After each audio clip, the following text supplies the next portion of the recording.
Alright, hello everyone, welcome back. It's that time of the week. It is time for some more One Hub racing. Today we arrive at Belgium for round number 7 of this season 22 championship. I am your race commentator, More Games, and joined alongside me is Tom Carnes. And how are you doing today? Hello there, More, and hello to everyone that's tuned in. Yes, we are ready for the 7th round out of 10 of this season's One Hub Racing Championship. We are starting to see a few drivers heading out on circuit here in Stavelot, otherwise known as Spa-Francorchamps, of course. And we are going to be seeing some fast lap times before we get underway with a 22-lap race here in the forest of Belgium, of course. And I have to say, it's been a very, very interesting championship so far, with so many contenders in the race for the Drivers' Championship, including the 2 Red Bull drivers of Delta Hunter and Axelock. We've also got Waitsy, I think Waitsy's in the championship hunt as well, isn't he? Maybe Lukey as well, but there's still a lot can change along the way. Lukey's second in the Drivers' Championship, 4 points behind the championship leader of Delta Hunter, with Axelock a further point adrift. And we've got Speakai, who, as far as we know, is no longer competing in the championship anymore, which is a huge shame because he was in genuine contention for the Drivers' Championship, which was displayed by his magnificent victory in Bahrain a couple of rounds ago. But that's as far as it will go for him, unfortunately. But the show must go on, and what better location to do it in than this wonderful Spa circuit. Of course, in Singapore last week, I wasn't around for that, as I was over in Birmingham for the Autosport International show for the weekend. It was absolutely fantastic. If you went also, then do let us know and let us know how it went for you. But yeah, looking forward to it tonight. And can Delta Hunter carry on his good form from Singapore with the victory that he had claimed ahead of Aero Specialist and Waitsy? Axelock is out on circuit, as are most of the other drivers. So this is an opportunity to see how they get on with their first time laps on the track that is currently green at the moment. Yeah, we'll definitely have to ride on board with the Red Bull driver to see what kind of banker time he's going to set at the start of this qualifying session. But yeah, like you mentioned, pretty much everyone is in this championship battle with 4 rounds to go. There are plenty of drivers. I think all of the top 7 who aren't separated by much really are all in this championship battle. 35 points may seem like a lot, and it is quite a bit, but with 4 rounds to go, really anything can change, and we've been seeing that all the way throughout the season. But Axelock now making his way out of Rouge and Radion and making his way onto the Camel Straight, where I'm sure we're going to see plenty of overtaking action, because this DRS straight is very long, very easy to overtake into this Laycom chicane, and this is a very tricky portion of the track to get right. Very easy to lose the rear end, and when the curbs make your car so unstable, it takes a lot of skill to get through this section and get through it quickly too. Now heading out of No Name, and Axelock is taking it pretty decently, but you saw a little bit of understeer in the car, and that will be mainly due to the driver's setups, as the best setups around here usually use less than 5 clicks on the front or rear wing downforce, and some drivers might even be using 0-0 wings, so that's minimum downforce possible. So I think we're going to see plenty of overtaking because of that low downforce, and the drivers might struggle a little bit more through the turn, so it'll definitely be exciting to see who has got the skill to get their car around this circuit even with their limited grip. But yeah, you just have to run that a low downforce because of how many straights there are at this circuit. But Axelock is now coming into the bus stop chicane to finish off his first lap time of the session, and we'll have to see what time is going to be from Axelock. He's going to be the first man to cross the line and set a lap, and it is a 1 minute 43.832 from Axelock. So an alright banker time to open up with from the Red Bull driver, currently 7 tenths faster than Evil Dragon's 1 minute 44.5. Delta Hunter hasn't actually come out of the pit lane just yet. Cam K retiring from the session. That is because he is taking an engine penalty along with the Williams driver of Lukey. TIR Jason actually going out on the medium compound tyre, so he obviously wants to save his set of soft compound tyres for today's Grand Prix. But You can see still more drivers setting their lap times as Colin Mason now goes to provisional pole position with a 1 minute 43.758, 1/10 faster than Axlock's time. But it's very interesting to see that Delta Hunter and along with many others, Ellery Smitty, Waitsy, Jamie Met, they've all stayed in the pit lane for the first 6 minutes of this session. What do you think that could be? Possibly saving tyres? Saving tyres and seeing the track rubbering in as well as the session goes on. When the session begins, there's obviously no activity on the circuit, so the track is going to be green. And then once more and more rubber is laid down, that's when drivers can start to push a little bit harder and find more time coming out of these slow corners. There are a number of slow corners of this racetrack, particularly at La Source, at Bruxelles, and of course the bus stop chicane at the end of the lap. There's so much to gain over the course of this 7-kilometre racetrack of Spa-Francorchamps. It's a very historical circuit, and it's played host to many Formula 1 races. Of course, the Belgian Grand Prix did used to be held in Zolder, which is somewhere around in Belgium. It's not too far away from Spa, I don't think, but Spa is very much the home for the Belgian Grand Prix. There's no question about it. So Colin doing a fine job so far in the Alfa Romeo, less than a tenth ahead of Axlock. He needs a strong result here today, does Colin, after his shenanigans in Singapore last week, where he got taken out on the exit of Turn 4 with around about 10 laps remaining of the Singapore Grand Prix. So a victory could well be the best response for him. There's 4 rounds to go, so there's still enough time, but he cannot afford any more mistakes between now and the end of the season. Jason's gone 6th fastest. He's the only driver to set a time on the mediums. Futel and Pereira have set lap times, albeit not very representative. J-Luke is on circuit now, although not a very representative lap time. He's going straight into the pit lane, so he's made a mistake somewhere, I believe, so he'll probably want to get another set of the soft compound on before he goes again. This is Jordan, who did not as good as he had hoped for in Singapore. He ended up involved in a collision with Gazaman, I remember, in Singapore, which had set him back quite a bit. But he's gone over the line in P7 so far with a 144.9. And so far, that's a respectable time, but there's still more time to be found as the session progresses. Delta Hunter has just started a flying lap in the Red Bull. So how will he fare in comparison to the likes of Axlock and Lukey? And of course, Colin, who is on provisional pole at the present moment. Yeah, sorry, just having some connection issues, everyone, but thankfully I've got back into the lobby now. Just got a weird error there from the Formula 1 game, but we know it's full of plenty of glitches. But yeah, now back into the session. You can see there's only 10 minutes to go, and surprisingly, only 10 drivers have set lap times, and some of which are in the 1 minute 45s and the 1 minute 47s. So not many drivers have actually been able to get out on track, set a valid lap time, and a fast one too. So yeah, these drivers are obviously struggling quite a bit now in this qualifying session, but most drivers are now coming out on track and preparing to hopefully set their banker times, like the likes of the Red Bull of Delta Hunter. Like you said, he's going to want to try and maintain this championship lead, I should say, that he has gotten, and he really took advantage of his championship rivals last round, with none of them getting onto the podium.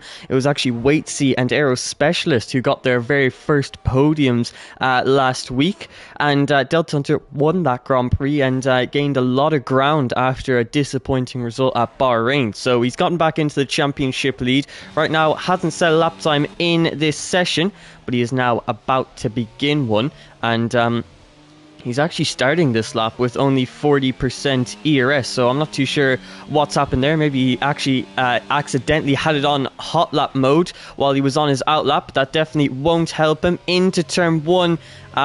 Not the best line through there, quite tight, and it does not actually look like he's on a lap. So yeah, or no, sorry, he's finished the lap. I'm getting very confused here. Delta Hunter has just finished the lap. Yeah, you're right, and I got very confused. Or I should say 2 100ths off of his teammate of Axlock, and that puts him P3 in this session. So finally getting a lap time onto the board. I don't know why it was telling me he was on an out lap when he was in fact on a hot lap, but Yeah, he now finally gets a lap time onto the board, and it puts him P3 in the session with a 1:43.8. Casper has now gotten on time onto the board with a 44 flat. Waitsy with a 44.2, and a lot more drivers have now set lap times in this session. But 7 minutes and a half to go, and only 3 drivers have found their way into this into the 1:43. So it looks like the field spread might be quite wide at this circuit. Obviously it's a very long one, so there's plenty of places to lose in game time, but right now between the top 12 there is a almost 2-second gap. It's 1.7 second gap between P1 and P12. So quite a bit of field spread, and it doesn't look like the drivers are actually that close or that close at this Belgian circuit. For your information, Gazemann's first sector time is the fastest of everyone with a 29.7 compared to Colin, who did a 29.9. But if you look in sector 2, it says that he's done a 46.3, whereas Colin's done a 45.0. So I think that exemplifies the fact that Gazeman has gone for a very, very low downforce setup, which could well mean 0-0 front and rear downforce setup for Gazeman. So could that be him sacrificing his qualifying performance to get the DRS advantage really in the races? Could that be coming into play? Yeah, definitely could. Running the lowest wings possible, while also being semi-competitive in the qualifying session is always super, super important, because, yeah, like you said, it just gives you that big advantage in the race. You have that straight line speed. It makes it a lot easier to not only overtake other drivers, but to defend your track position too. So if you can get a decent qualifying session together with a low downforce setup, it sets you up really, really nicely for the Grand Prix itself. And while we're talking about that, Axlock has improved upon his time and set a 1:43.344. So 4 tenths quicker than Colin R. Mason's time, and quite an improvement there from the Red Bull driver, and one I'm sure he'll be happy with. Boeing is now finishing off his first lap time of the session. He goes to P3 with an identical lap time to Colin R. Mason. So a very good lap time there from VE Boeing, and looks like he is quite confident at this Belgian circuit. But most drivers are now in the pit lane and waiting for the track evolution to be at its best before going out for that final lap time of the session. And you can see Futile Rydog on a bit of a different run plan to everyone else. He is currently the only driver who is on a hot lap, and he's trying to improve upon his 1:45.4, which is now 2.1 seconds off of the provisional pole time. So I'm sure there's plenty of time to find. A little bit wide coming through turn 12 and 13, but let's hope he can find a good bit of time in this final sector, which mainly just consists of the bus stop chicane. Only one braking zone in this sector, and yeah, Sector 1 and Sector 3 are both short sectors, and Sector 2 really has all of the turns. But nevertheless, through this third sector now and the bus stop chicane, Futile Rydog is going to finish off his second lap time of the session, and it looks like it's going to be a 44.1. There we go. Futile Rydog finding some pace now on his second lap, and he goes to P6 with a 44.1, 1/10 off of a top 5 position. And right now, the top 4 are all in the 1:43s, as Boeing, like I said before, was able to improve upon his time and get himself into a top 3 position, which is very impressive indeed from the Aston Martin driver. But we are now getting towards the end of the session, only 2 minutes and a half to go, and Colin R. Mason has gone out a little bit earlier than everyone else. Or sorry, there's 3 minutes and a half to go. So Colin R. Mason has actually gone out extremely early in this session, and obviously wants to get a lap time onto the board without any traffic problems, because obviously that is a big concern. Not as much at this circuit. Obviously, with 7 kilometers of track, you don't really face too much traffic in this qualifying session. But I think with Colin R. Mason going out so early that it might actually affect his lap times because there's less track evolution. Well, he's got to hope that there's no drivers peeling out of the pit lane on the exit of La Source. Once he's through that phase, he should be okay for the rest of the lap, and he shouldn't give any drivers behind a tow, which I don't think he's going to do. There is an AlphaTauri coming up to the bus stop chicane, but it's far enough away from him. Now we're seeing a flood of cars coming out of the garages, so Colin's going to have to really fight his way through the traffic here. There is an Alpine out to the pit lane now, but I think it's okay. So Colin is absolutely fine, no trouble there, so he should have a trouble-free lap that he's about to do as he makes his way through La Source. It was not too shabby coming out of there, and now with the DRS open. It's a 29.9 that he had posted in the first sector last time, and he's marginally up by only 100, so this is a respectable lap time from Colin. Is this going to be enough, though, to get him back onto provisional pole? Because that is currently occupied by the Red Bull of Axlock with 2 minutes to go. Now, I think if you're going to be going out for a lap, you need to be out of the pit lane right now, really. So they're going to be very much up against time to get over the line before the checker flag. We'll stay with Colin for the time being, though. He's invalidated the lap, so that'll be him backing out of it. He may as well just forget the lap, recharge the battery, and go again. I don't know why Colin's deciding to carry on at the speed he's doing. It should be saving the battery for another lap. Yeah, I don't understand why he's not backing out of it.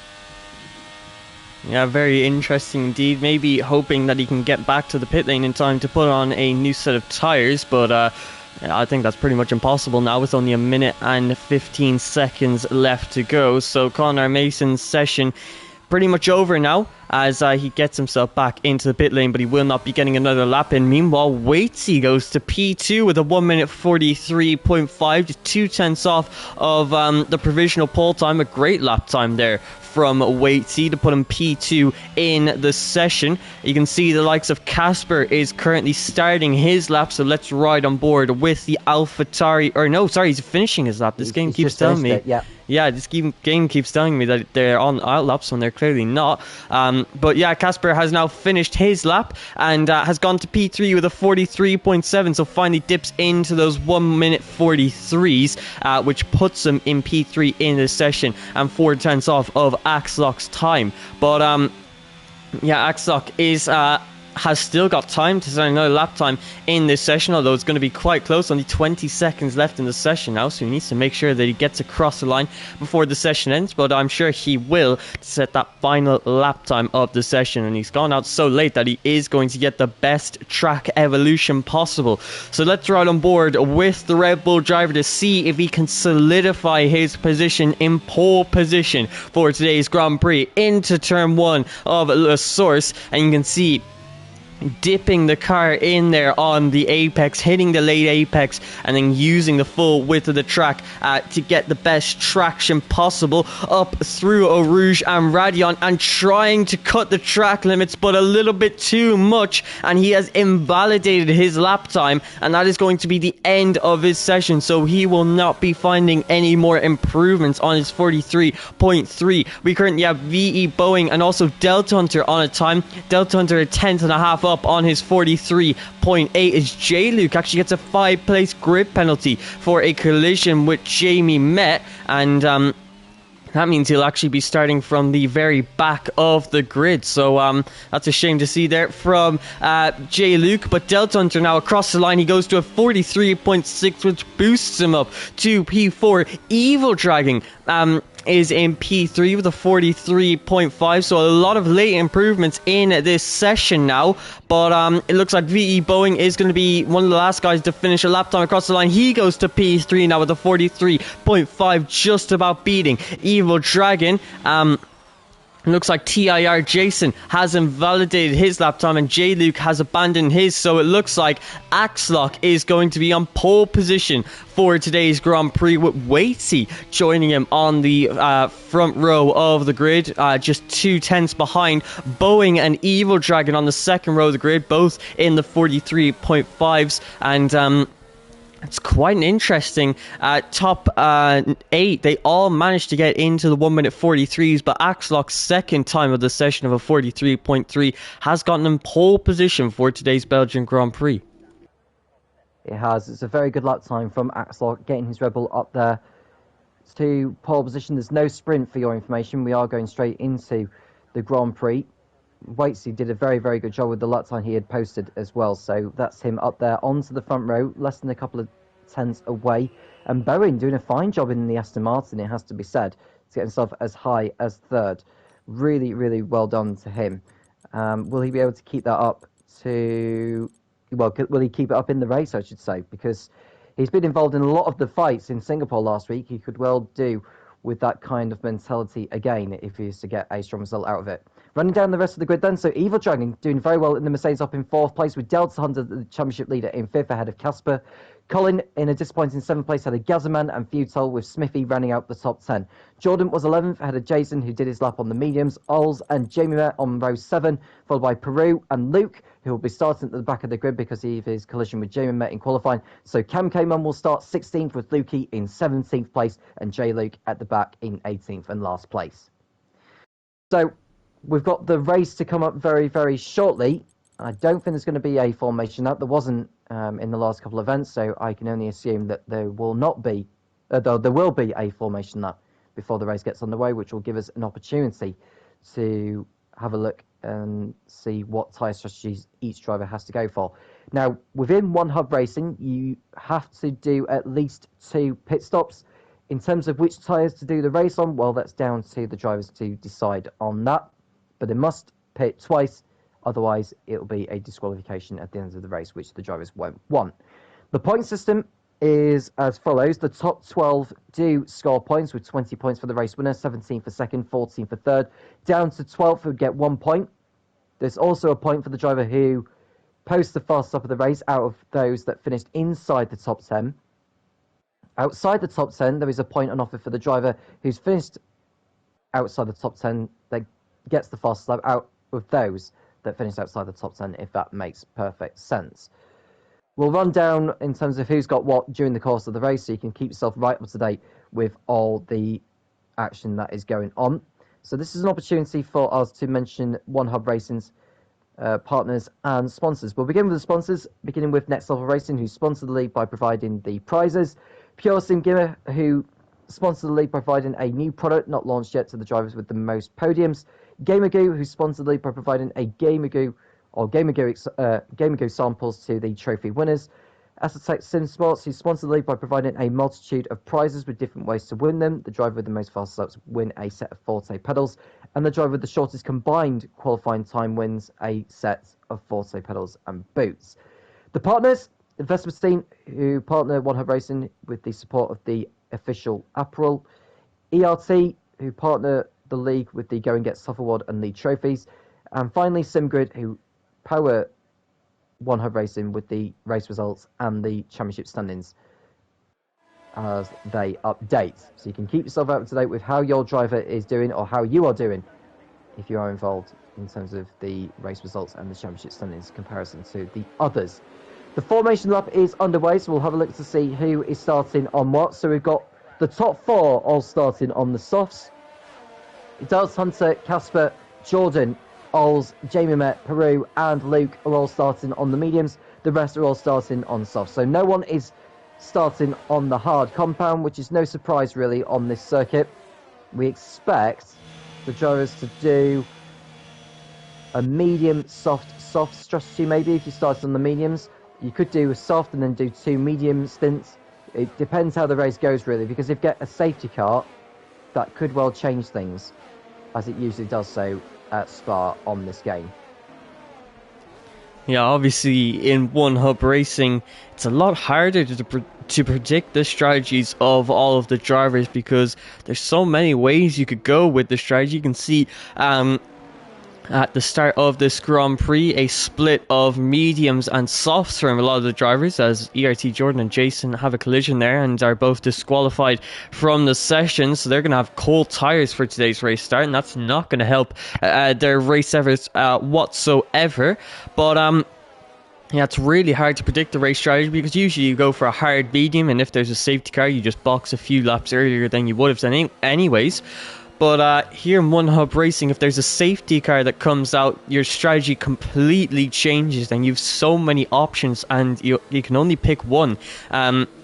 And usually, the person who's got the best planning and the best strategical decisions is in a Grand Prix is usually the one who wins, combined obviously with their good pace. So the strategy is always an interesting concept in One Hub Racing. But yeah, like I said, a split between the softs and the mediums, with a few more drivers going for the soft compound of tyre, especially in the top 10. You can see only 2 of the drivers in the top 10 have chosen the medium compound of tyre, which means obviously these drivers want to get off to a quick start, or are possibly anticipating an early safety car, and might want to box for a set of mediums or hards early on. But yeah, we'll have to see how Delta Hunter and Casper do. They're definitely going to struggle off of the race start, but hopefully starting on those mediums will be a benefit for them, and they'll have stronger pace towards the end of the Grand Prix, so long as the safety cars go their way. But the drivers are now lining up onto the grid and preparing themselves for today's race start, and you can see it's J-Luke lining up on P18. But you can see we now have 5 red lights. They're gone, and we're away. What kind of start is it for our poleman of Axoc? It looks like a great one up against Waitsy as we head into turn number 1. Evil Dragon defending trying to overtake BE Boeing now around the outside, and he gets that move done on the Aston Martin driver. Delta Hunter on the medium compound tires, looking to go side by side with Casper, who gets ahead of the Red Bull driver as they head up through Eau Rouge and Radion. But these drivers are so close now as we head onto the Camel Straight. V Boeing tucked nice and tight into the slipstream of Evil Dragon and pulling out now as he looks to the outside line at the Laycom chicane. Delta Hunter diving to the inside. V Boeing cutting the track there and almost colliding with the Mercedes of Evil Dragon. This now means he's under pressure from Delta Hunter, who had a little look to the inside of turn number 7 there. Can't commit to that move just yet, and Delta Hunter maintains his P5 position for now, but he's got Casper right behind him, and it doesn't look like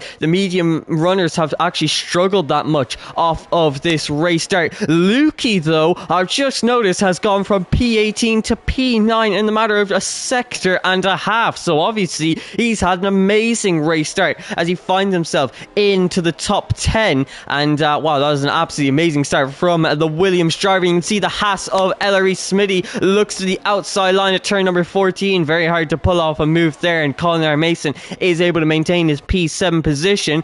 Evil Dragon is now getting close to the back of Waitsy, and as they head into the bus stop chicane, Evil Dragon is going to look to the inside line, but he's gone wide on that previous left-hander. Inside line now to the bus stop chicane, which will turn into the outside for the next apex, which Waitsy actually had to cut there, and he almost spins the car, loses the rear end, and is going to lose a couple of positions because of that. He falls down to P5 behind the Red Bull of Delta Hunter. Casper now to the outside line of Colin R. Mason into the source, and Colin R. Mason gets surprisingly good traction there on that inside line, and with the soft compounded tyres he's able to get himself up into P6 in this Grand Prix. But there's a lot of action now and a lot of position changes, but while all this battling is going on, Axoc is breaking a gap to Evil Dragon behind. Colin R. Mason trying to make even more positions as he looks to the outside line of Waitsy now and trying to take advantage of Waitsy's mistake. Outside line for this next turn, that's a Haas car of Ellery Smitty's had a spin through the Laycom chicane. Colin R. Mason now with the inside for this downhill right-hander of turn number 7, and you can see holding that tight lining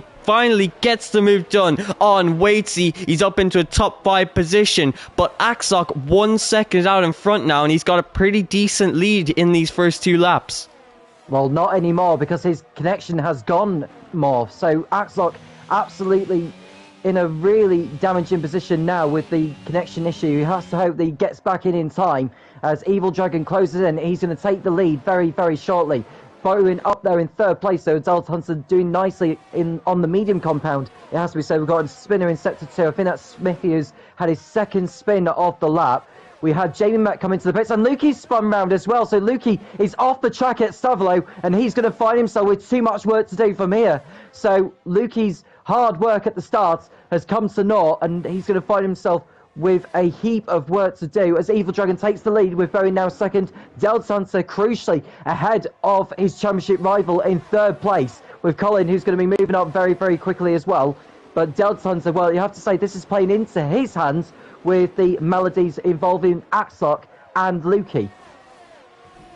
Yeah, and that is such a shame to see. It's not the first time that it's happened either, where Axlock is disconnected from the session as Futile Rydog, the second Haskar, now going for a spin. He falls down and is right beside his teammate now. Connor Mason, though, is on an absolute charge. He's up into P4's V. Boeing takes a lead of the Grand Prix with the power of DRS down the Camel Straight. He is now into P1. And for the first time ever, V. Boeing, the Aston Martin driver, leads a Grand Prix in this P2 tier. Casper and Connor Mason are continuing to battle away as Casper tries to regain his position, but not able to make that move up just yet, and he's actually under a little bit of pressure from Waitsy behind now. So Waitsy is just waiting very patiently to take advantage of the mistakes of one of these two guys ahead, and you see a mistake through Puon there has lost him quite a few tenths to the two drivers ahead. But with Connor Mason and Casper battling each other, they have not got the DRS to the top three. So Connor Mason now, he's going to use his ERS, he's going to use his soft compound tires to get back into that 1 second gap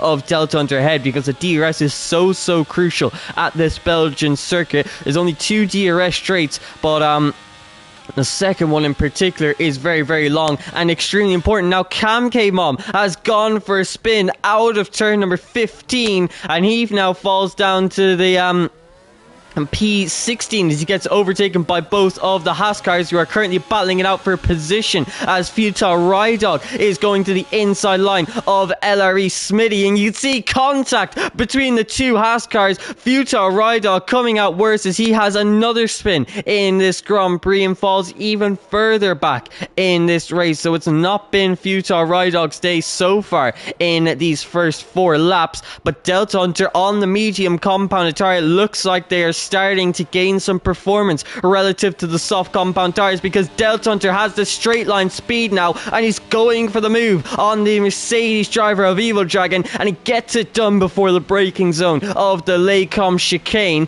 And now Delta Hunter is on a charge, and he is going to be trying to take that race lead away from VE Boeing, and it definitely looks like the medium compound tires could do it. He's run wide though, has Delta Hunter, as Futile retires on track at Radion, and I think that's going to bring out the first safety car of the race with him stranded there. We're not receiving any notification at all yet, so they may just clear that away under double way yellows.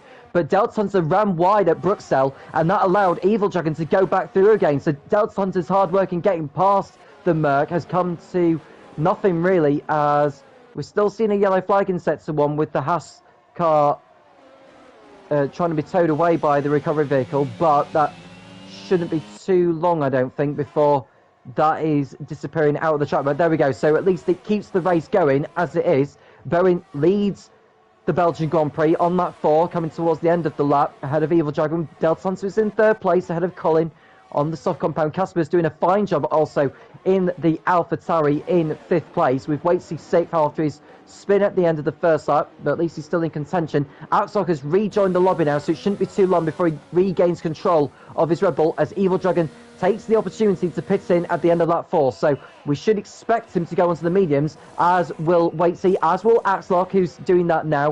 And I think Gazman, having said that, Axlock's decisions come in will have been done by the AI, won't it? So what compound is he going to go on?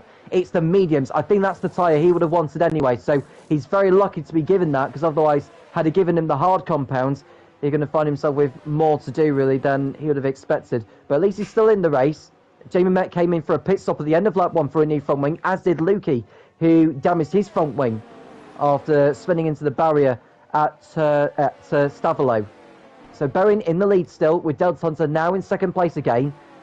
And I think Delta Hunter will just take it very easy at the moment, considering the shenanigans involving his championship rivals. I think the nearest championship rival, other than those two, it has to be Colin R. Mason, isn't it? So Colin R. Mason in 3rd place now. This is an opportunity for him to gain some ground over Lukey and Axlock in the championship race. And Smithy's out, so both Haas drivers have crashed out of the race, and I wouldn't be at all surprised if we get a safety car now. Smithy's crashed on the exit of Malmedy, which is just after Lake On, but it doesn't appear to be a VSC or a safety car this time. So we've had 2 accidents which looked like it would be enough for a safety car, but we've just seen Bowen make a mistake on the exit of Stavlo, and that's going to allow Delta Hunter to go through. So I wouldn't be at all surprised more if Bowen comes in at the end of this start to change tyres. Yeah, definitely, because it looks like the softs are starting to drop off now. As you can see, most of the top 7 are on the medium compound tyre, and that's exactly what Boeing does. Comes into the pit lane, and so does Colin R. Mason following him through, and these guys probably going to go on to the medium compound of tyre. I'm not too sure, but the skies are getting a little bit darker, possibly a chance of rain, but I'm sure these drivers will hope that there won't be rain in this session, as it can really disrupt their flow. But I think with so many drivers starting on the soft compound tyres, I don't think there's that much of a threat of rain, because they definitely would have gone to the mediums if they knew they wanted to stretch their first stint until the wet weather. TIR Jason has actually stayed out on the soft compounded tyres. J-Luke now overtakes ERT Jordan. This is a battle I'm not too sure, actually, because obviously so many drivers on alternate strategies. Right now it's a battle for an on-track podium, but that could definitely change once these guys make their first stop. So J-Luke gets himself a 3-second time penalty, and no matter what position he's battling for, that won't help him in any regard. He's definitely going to lose a couple of positions, and as he gets a penalty, so does Colin R. Mason. A 3-second time penalty for the Alfa Romeo driver, and that is going to hurt him in this race. Evil Dragon and Boeing battling it out for P8 on track. Boeing with the slightly fresher tyres now, but they will be a little bit colder. Evil Dragon there, looking very ambitious, had a small look to the inside of Puon, but definitely thinking better of it now, and they head into turn number 12 and 13, and Evil Dragon holding his position for now, but you can see J-Luke has made a mistake now on the exit of turn number 15. He has a spin, and it drops him all the way from P3 to P7 now in this Grand Prix, and that is not good at all to see, because he's now just 2.6 seconds ahead of V Boeing, who's already made a stop in this Grand Prix now. TIR Jason finally comes into the pit lane, but so does ERT Jordan on the medium compounded tyre. It'll be interesting to see what tyre he goes for. It looks like he is going to be going on to the soft compounded tyre. No, that's the medium compounded tyre, so he is definitely going to be going for a medium soft strategy, and we'll have to see. He'll definitely have a lot more pace towards the end of the Grand Prix, so that should hopefully help him out. Axlock, who's reconnected to the session now, instantly sets the fastest lap of the Grand Prix on his fresh set of mediums, and he comes out just ahead of TIR Jason, but there's a lot of ground between where he once was before his disconnect. Obviously, he wants to be battling with the likes of V Boeing, who's currently under pressure from Evil Dragon, who looks to that outside line into the Lacom chicane. Boeing tries to hold his position, but Evil Dragon just had a lot more straight line speed on the Camel Straight, and then was able to carry it through that chicane there. But now Colin R. Mason has joined into this battle. He's caught up to the DRS of these drivers, and he could cause complications in this battle for the net race lead. Well, now with the penalty he's got to get past these guys, has Colin. Otherwise, he's going to find himself, a sitting duck today at the end of the race who may not have time penalties. So if he's going to get past, he needs to do it now. But the trouble is, because it's a 3-car scrap, the car ahead of Mason is going to have DRS behind the Mercedes, and that's going to make it very difficult for Colin to get by. So Colin, it may have to try and do it into the bus stop chicane if he's clever. If he does it, he will avoid being at the very back of this DRS train to get the move done as soon as he wants to. Now, is he going to get it done into the bus stop chicane? Gets good drive coming out of Blanchimont. Goes to the outside of the Aston Martin. Colin, will he think about it? Bowen goes defensive as Peru picks in from 3rd position. As we'll watch these 3 go through and up a position each. So Evil Dragon 4th at the moment, but he's in the net race lead because Delta Hunter, Casper and Ols have yet to stop in this one. They come out of La Sauce and down towards Eau Rouge. How Good of a drive. Is Evil Dragon going to get out of there? A respectable one, so that's a good exit. But Bowen is going to have the DRS and the slipstream. Colin should follow suit as well. We're going to go 3 abreast on the Kemmel Straight. Who's going to break the latest? Who's going to have the bit between their teeth? The answer to that question is Colin. They bang wheels and Bowen goes off the racetrack. Now surely has to give up that position because he overtook by going off the racetrack. He's been given a time penalty anyway, but Colin will not at all be happy with that one. Yeah, definitely not. You saw the two drivers driving so aggressively, banging wheels between each other to battle for this net race lead. This position is extremely important to both drivers, and they want to be in that P4 position and have that clear air. Although Evil Dragon, he's fallen down both positions now and gladly letting those two battle away, as this could be maybe an opportunity for him to save some ERS, but he needs to make sure that he keeps up the pace now to keep up with the two ahead of him. But it looks like this is going to be the battle for the lead. Bowen, Colin, Mason and Dragon, who Evil Dragon has 0 seconds of time penalty, so it looks like he is in the best position. Now, VE Boeing got that 3-second time penalty for a collision by going side by side, so he could possibly get it removed, but I don't think he will, purely because he maintained his position ahead of Colin R. Mason. So I think that 3-second time penalty is here to stay. We're now seeing the medium runners box for some new tyres, the likes of Alls and Casper boxing for a fresh set of tyres. Alls comes into the pit lane now for a set of mediums, so it looks like the strategy from a lot of the drivers is going to involve 2 mediums and a soft set of tires, and yeah, it looks like that is going to be the main strategies from everyone. So everyone we saw start on the softs is probably going to use 2 sets of mediums, and Delta Hunter is actually still out on 8-lap old medium compound tires, so he's going for a little bit of a different approach to everyone. Colin Mason now makes the move on VE Boeing, but before the braking zone of the Laycombe chicane this time, Casper comes out in a brilliant position in P5 as Evil Dragon makes a mistake heading out of turn number 6, and that is a big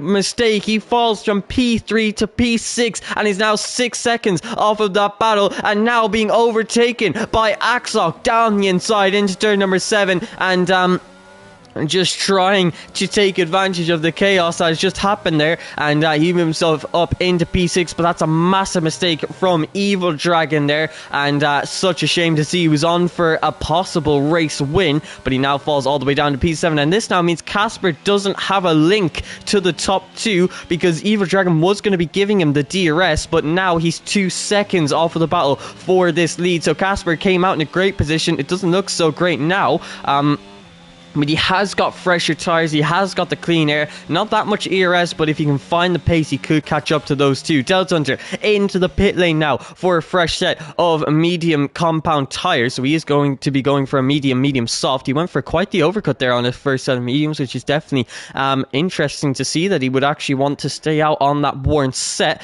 Connor Mason now sits the fastest up the Grand Prix and has actually broken the DRS to VE Boeing behind, and this could be massive in context for the win. But Delta Hunter has had amazing pace out in front on worn medium compound tyres. He is boxed and he is now coming out side by side with Boeing through Eau Rouge, and Radion has to concede that position, but Delta Hunter is in an absolutely fantastic position in this Grand Prix. Yeah, Delta Hunter had to let Boeing go because Delta was on worse. And Evil Dragon's out at the, is that Eau Rouge? He's gone off. I think Jason was spun off with him, and Evil Dragon has spun into the barrier in the same way which Futile did earlier.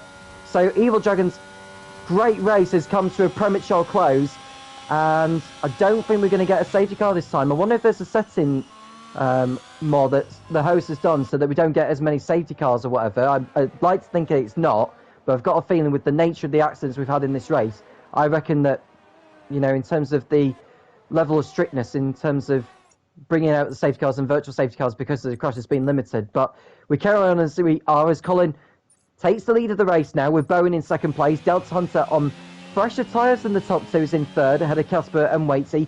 Atzlock has got himself back up into sixth place with a lot of work to do now between here and the checkered flag. Jordan's in seventh with Peru in eighth on the hard compound. He's had a respectable one so far, with Jason ninth after that spin at Radion, with Alls 10th, J Luke now 11th on the soft compound.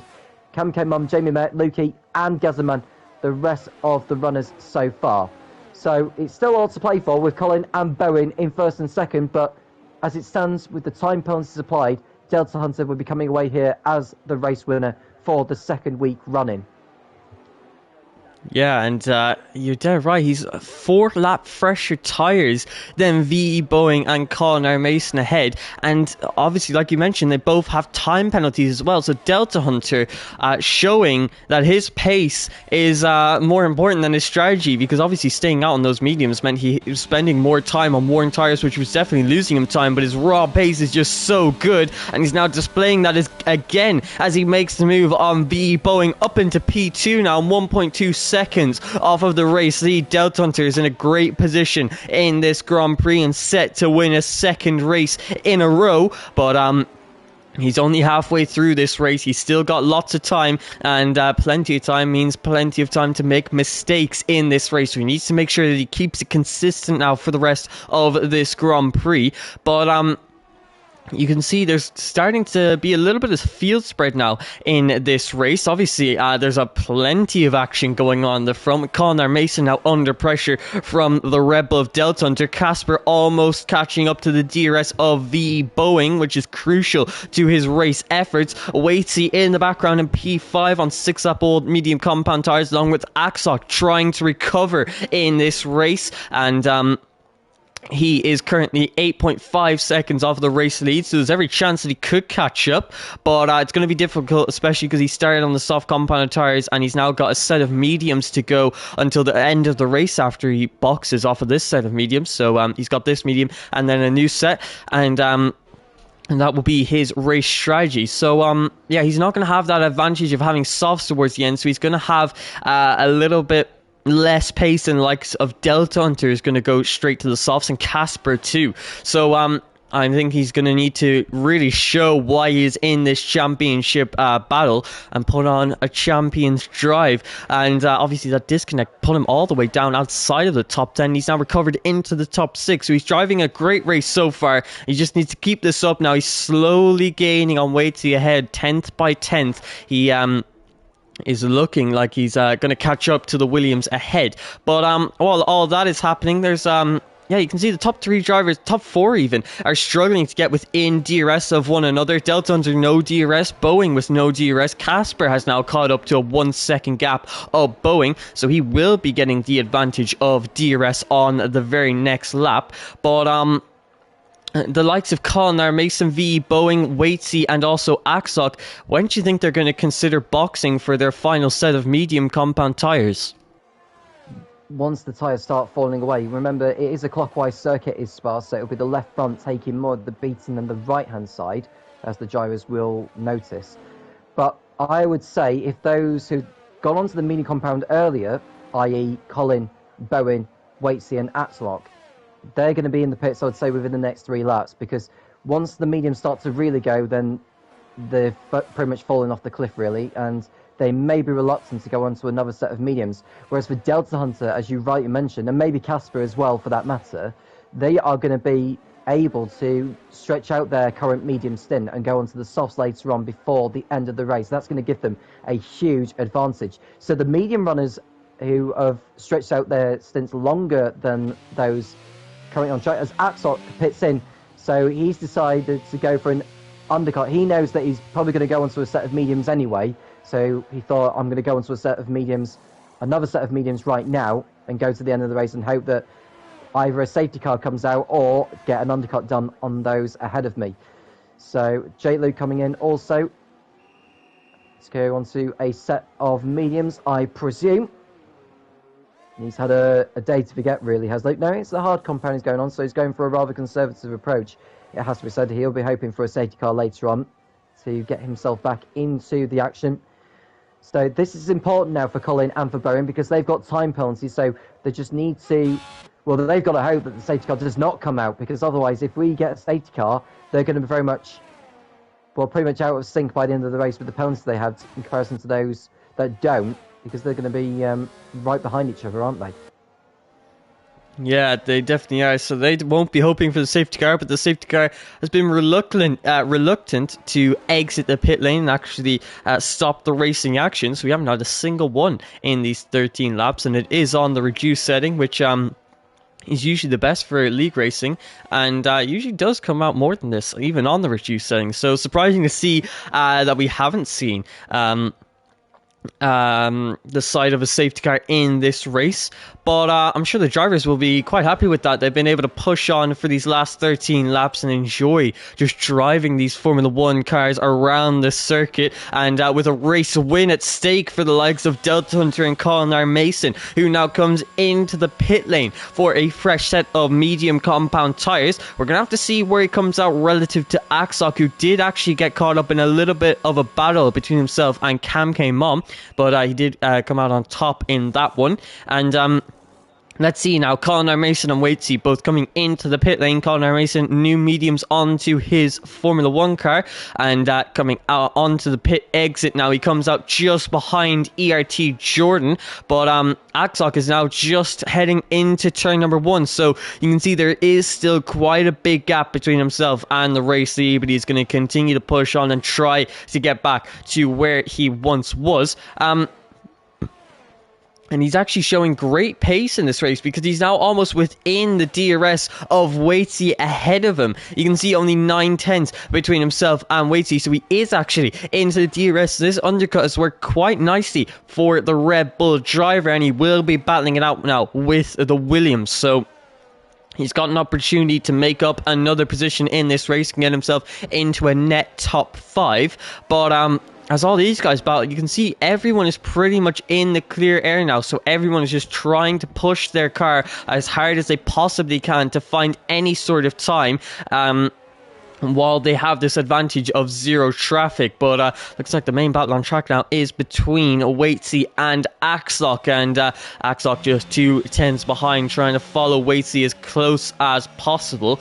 And it'll be interesting to see, can he make the move? He has got a decent bit of ERS, but Waitsy has got a decent bit more. Waitsy at around 65%, whereas Axlock is at 40%. So there is definitely a bit of an ERS difference there, and Waitsy almost has a ERS, I should say, and Waitsy almost has a DRS of Alls ahead of him. So if Waitsy gets that DRS down the Camel Straight, Axlock is really going to struggle to overtake the Williams driver. So as we head into the bus stop chicane now, Alls staying out because he's trying to get onto the soft compound tires for the end of the race, and Waitsy doesn't have the DRS down this pit straight, but he will have it coming down the Camel Straight. So it looks like Axlock is in a very tricky position now. Yeah, so I think Axlock may have to go into make a Hakkinen mode with Zonto and Michael Schumacher all those years back. He may have to do a similar kind of move to that to get this move done on Waitsy, as they are coming up to pass Oles, who is genuinely battling for position. He is on worse tyres, but it is still a battle for position. So Waitsy gets through, as does Axlock. Does Axlock take advantage of the open door? No, he doesn't. He gets by the McLaren, but not ahead of the Williams. But the good news for him is that Waitsy at the moment is not within DRS range of another car ahead for the time being, at least, as they come up to 6th place Peru, who I will give a bit of a praise for the job he's done in this race. I haven't seen too much from him this season, but he's done a super job in this one so far. So if he does well in this one, it's very well deserved in terms of the position he could end up being in. I think he's still yet to make one more pit stop. Let me have a look at the stops. Yeah, he's still yet to make one more pit stop, which I assume is going to be the soft compound for the end of the race. So he could be one of those going for a fastest lap right at the end, as Axlock looks to try and find another way past Waitsy. He's trying to distract him. He's trying to wind him up to make him make a mistake at one of the corners, but Waitsy's not having any of it as they go through Stavolo. As Bowen comes into the pits from 2nd place. So this is an important pit stop, as does Casper. Now, what tyres are these going to go on? I would say they're going to go onto a set of mediums for the last stint, unless they go for a gamble. I think the soft compound is ready for Casper. What about the Aston Martin? He's going on for a set of mediums. So a bit of a difference in strategy there between the Aston Martin and the AlphaTauri drivers. As the leaders make their way through, Colin, who pitted earlier, is up into 2nd place now on track, but Jordan is right behind him, who's yet to make his final trip to the pits. And now we go back to the battle for 5th place between Peru, Waitsy and Atsok as they go through Eau Rouge more. Yeah, you can see Waitsy now just keeps encountering this traffic, and it's giving him a bit of a lifeline to stay ahead of Axok, but it doesn't look like it's going to do him service this time, because Axok uses the DRS. Even though Waitsy had it, he had the better straight line speed, he got the better exit out of Radion, and he's collided with P1 Peru, and they both go into the barrier and lose their front wings. So Axok, with the fresher tires, just carrying too much speed through the Lacombe chicane, and he's now throwing away his race along with P1 Peru's, as they both are going to have to come in for a wing change. But that is a big collision there between the Alfa Romeo and the Red Bull, and Axok is going to be not happy with that at all. A big mistake from himself, and P1 Peru, I'm sure he's not going to be too much happier, as taken out through no fault of his own. But that is absolutely brutal to see for both drivers, whose races are pretty much over now at this point, as they're both going to have to make an unscheduled pit stop. But you saw Casper come in for the soft compound tire, and you might be thinking, well, that's quite an early stop to make. I don't think the softs can even make it 6 laps, but that's because Casper got wing damage. He needed to repair his front wing, and he decided that having more worn tires towards the end of the race was better than carrying on with the front wing that he had. So he's gone very early with this soft undercut, and it's going to gain him a lot of time in this early stage of the undercut. But how long is that advantage going to last? Because he's also lost a lot of time to Conor Mason, because the extra time it took to repair his front wing. But he's going to push on, and he's just going to see what happens, I guess, because I'm not sure, he doesn't know too much himself if the softs can actually make it 6 laps. I think they can, but they are really going to struggle towards the end of this race. So he's going to continue on, keep on trucking along, and hopefully get a decent result out of this race. Conor Mason now in P2, 15.3 seconds behind Delta Hunter, which does mean that he will come out ahead of Delta Hunter once Delta Hunter makes his pit stop. But the only difference is Delta Hunter will be coming out of the pits on a brand new set of soft compound tires. That will be the advantage. So Conor Mason will have the track position, and Delta Hunter will have the better tires. So it's going to be a bit of a showdown now between the Red Bull and the Alfa Romeo for today's race win. And obviously Conor Mason has a 3-second time penalty, so that's also going to affect him in this race. So Delta Hunter, all he needs to do is just stay within 3 seconds of the Alfa Romeo driver, and then he will win this Grand Prix. So Delta Hunter, it looks like a win is going to be on the cards for him today at this Belgian Grand Prix. But you can see VE Boeing now arriving on the back of ERT Jordan, who's yet to make his final stop in this race. And right now, your net podium looks like Conor Mason, Delta Hunter, and Boeing, with Waitsy trying to get within 3 seconds of Boeing, because if he does that, he will actually take Boeing's position because of the time penalty. So the time penalties are a big factor in this race now, and it seems like the drivers who are able to keep it consistent and within the track limits are really going to prosper. This is a very big moment in the championship race now, isn't it? With Delta Hunter potentially on course for victory, he's still yet to make one more pit stop.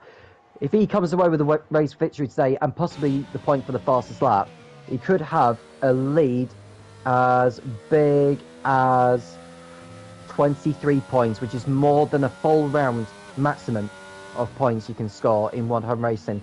So Delta Hunter's race is going from strength to strength, and I'm not saying he's got one hand on the trophy, but it is looking very good for the championship crown. But all of that could still change, of course, in the final 3 rounds of the season. To let you know where exactly we'll be going to after Spa, we'll be going to Paul Ricard in France, Montreal in Canada, and the final round will be at Silverstone, which will be a brilliant contest for then. Delta Hunter may have the championship wrapped up by then, but I'm sure he won't complain of the championship being wrapped up by any means. He comes in for his last stop at the end of lap 18, so the final 4 laps will be done on the soft compounds, as Colin will go through. I'm not sure Boeing will actually go through, you know, depending on how quick Delta's pit stop goes here. So he's done his stop now. I think he's going to get out in front of Boeing, actually, Because you don't lose that much time in the pits at Spa, considering the way you go in and the way you go out. I think he's going to be fine. Yeah, it looks like it. Delta Hunter is actually going to come out ahead of V Boeing. Holding my breath there for a little second, but yeah, he does come out ahead of Boeing. And Boeing obviously was 7.3 seconds behind Connor Mason, so obviously had quite the gap between them. And Delta Hunter is just slotted between the two drivers. So it is now a Delta Hunter versus Colin Mason for this race win. And realistically, Delta Hunter is only 1.1 second off of the race lead. So he is in a prime position to take this race win, and it's looking very unlikely that Conor Mason will really be able to defend his position on track and off track because of his time penalty as well. So, yeah, Delta Hunter, like you said, could get a championship lead of 23 points, especially because Lukey and Axlock are going to score. Lukey looking to score possibly 0 points if he can't overtake P1 Peru, and Axlock looking to score about 3 in finishing in P10. So yeah, it's not been great for those two drivers, and no one really in the championship context apart from Delta Hunter and Colin Mason will be scoring decent points today. So Delta Hunter, like you said, he's put himself in a great position now for the final 3 rounds of the season, although I'm getting a little bit ahead of myself now. We're on lap 19 of 22. Anything could happen in these final 3 laps, I should say. Although I do not think a safety car can now be released because it's too late in the race. But there's every chance that drivers could make mistakes and positions could be switching hands. But you see, Delta Hunter now, he's starting his first lap on these fresh soft compound tires. Let's actually ride on board to see what kind of pace he is having today, because he showed amazing pace in his first and his second stint. So let's actually ride on board with him when his fuel load is at its lowest and his tyres are at their best. You can see using a lot of ERS down this Camel Straight. He wants to gain time as quickly as possible to the Alfa Romeo. Almost had that ERS turned on for the entire Camel Straight. So really starting to push hard now. You can see through turn 6, 7, or turn 5, 6 and 7 how much speed he is carrying through these turns. A nice and tight line through this turn number 7, I should say. I think I'm getting my turn numbers mixed up there. But Delta Hunter is obviously going for that fast lap of the Grand Prix, but his teammate has currently got it on the fresh soft compound tires. Let's see if Delta Hunter can beat that. He's gained about a second to Colin Mason in a sector and a half, and if he keeps up that pace, he'll only be 2 seconds behind by the end of the lap time. But obviously he's got a big straight coming up now, so not too much time to find there. But actually, Delta Hunter 3 seconds behind now, not finding too much time through that middle sector, but he's just got so much ERS that he can deploy down this straight. Casper gets himself a 3-second time penalty, but as Delta Hunter now comes into the bus stop chicane to round out what will probably be the fast lap of the Grand Prix, he's pushed extremely hard with the ERS. He's caught up by about 1.5 seconds now, and across the line he sets a 1 minute 45.4 and sets the fast lap of the Grand Prix on lap 20 of 22, and he now starts the penultimate lap of the Grand Prix, and he's within that crucial 3 seconds of Colin Mason ahead of him. If I was Delta Hunter right now, I'd just focus on just staying within 3 seconds as opposed to try and push for another fastest lap, because it's so tight at the moment. As Colin's got, has he got more ERS than so? No, Delta Hunter's got more DRS still in there, so, or ERS, I should say. I'm getting mixed up between ERS and DRS. But either way, Delta Hunter just needs to stay within 3 seconds of Colin and make sure he wins the race in there, because it's more important to win the race than trying to get an extra point for the fastest lap. It's now 2.5 seconds, so I wonder what Colin will be thinking at this moment in time. Does he try and go for it on the last lap? Because I can imagine Delta Hunter will just save his ERS for the last lap of the race just in case Colin decides to up the pace a little bit more, particularly through the corners, because I think that's where Colin's going to have to find most of the time at if he's got any chance of winning this race. Yeah, definitely. You can see Delta Hunter actually hasn't gained that much on this lap. He's kept the gap consistent at 2.5 seconds, but isn't gaining on these soft compound tires, which is very interesting to see. Maybe he's taking your advice, taking it a little bit calmer, and just making sure that he maintains that 3-second gap, because there is a 3-point difference between P1 and P2, so it's much more important than a fastest lap point.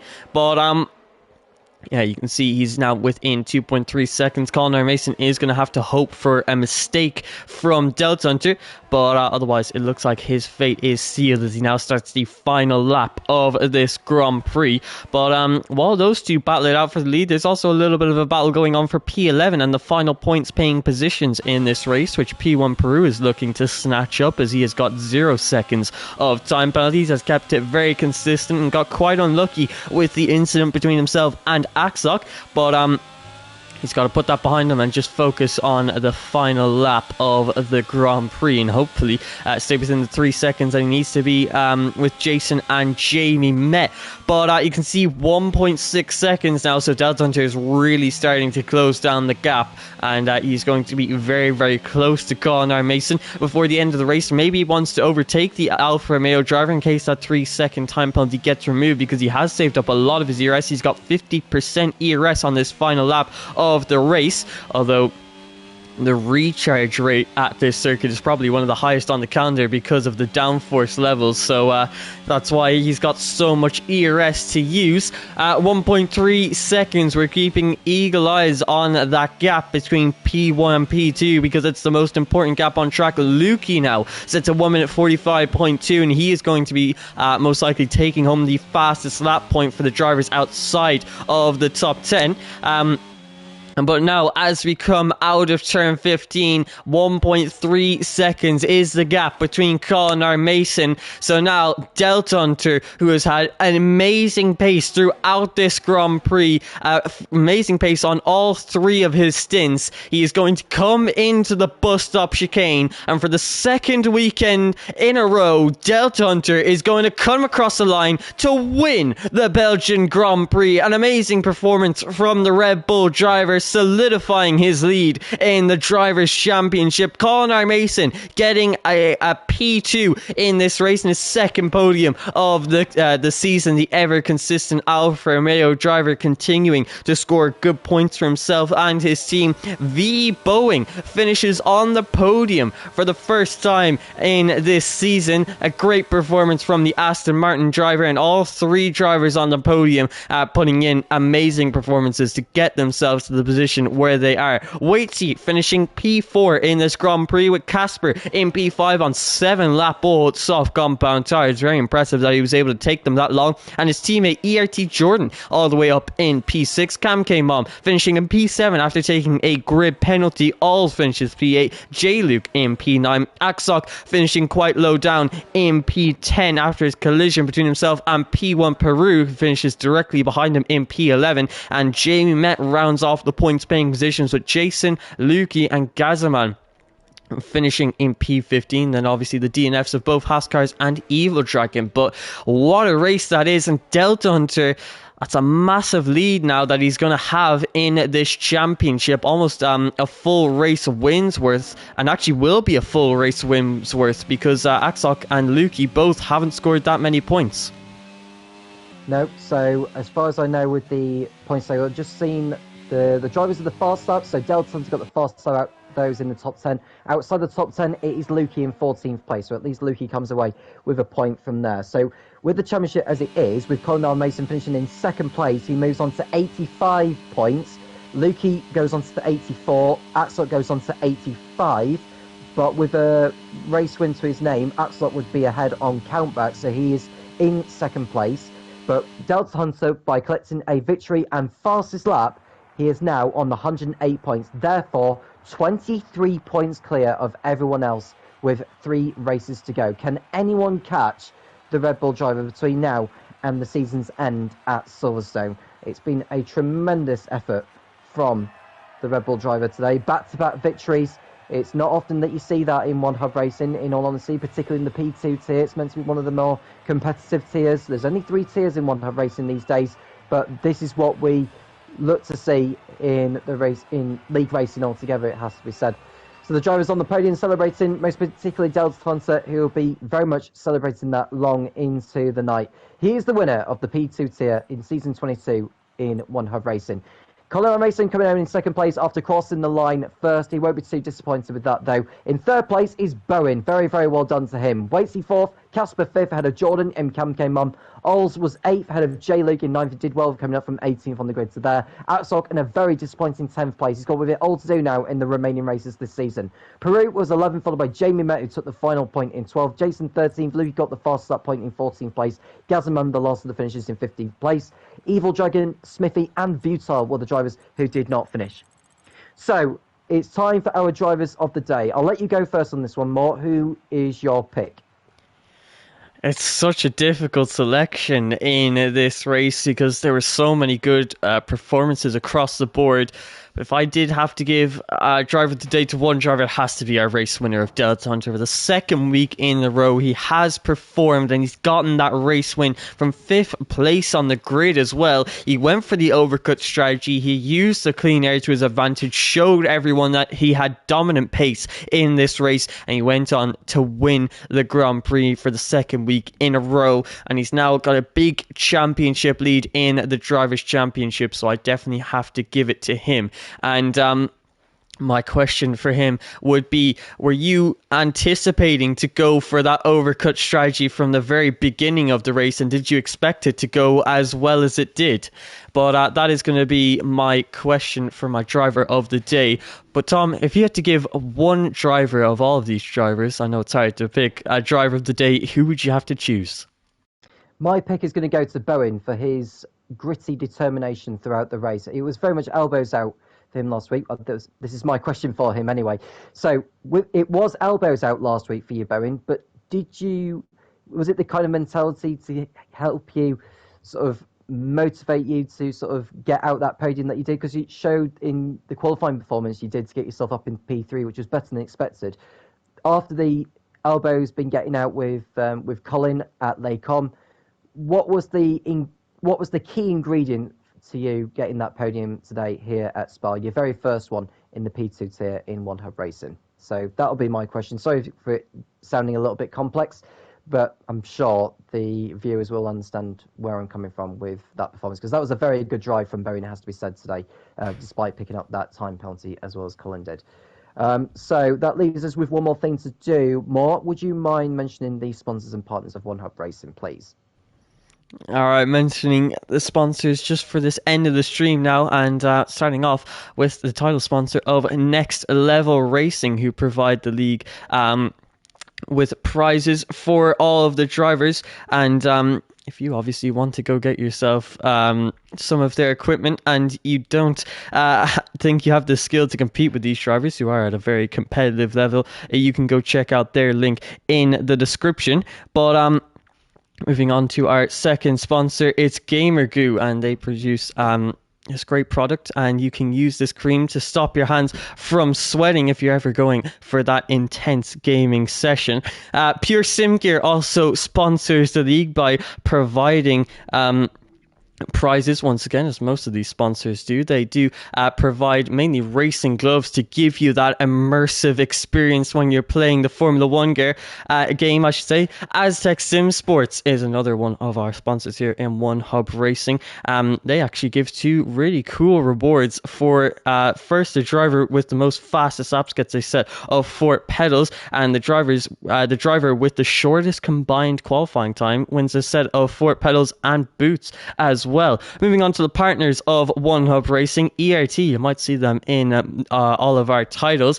They are the elite racing team. They're an amateur esports team on this very Formula 1 game. All their socials can be found in the description. They race on this very Formula 1 game, and I think ACC too. Vespertine is a partner of the league. They make all of the merch here in One Hub Racing, along with merch for many other organizations. And if you want to get yourself some One Hub Racing merch, you can check out their link in the description. And SimGrid is the heart and soul of One Hub Racing, where all the standings, results and sign-ups are dealt with. And they also run plenty more Formula 1 and ACC leagues. But that is all for the sponsors and partners of One Hub Racing.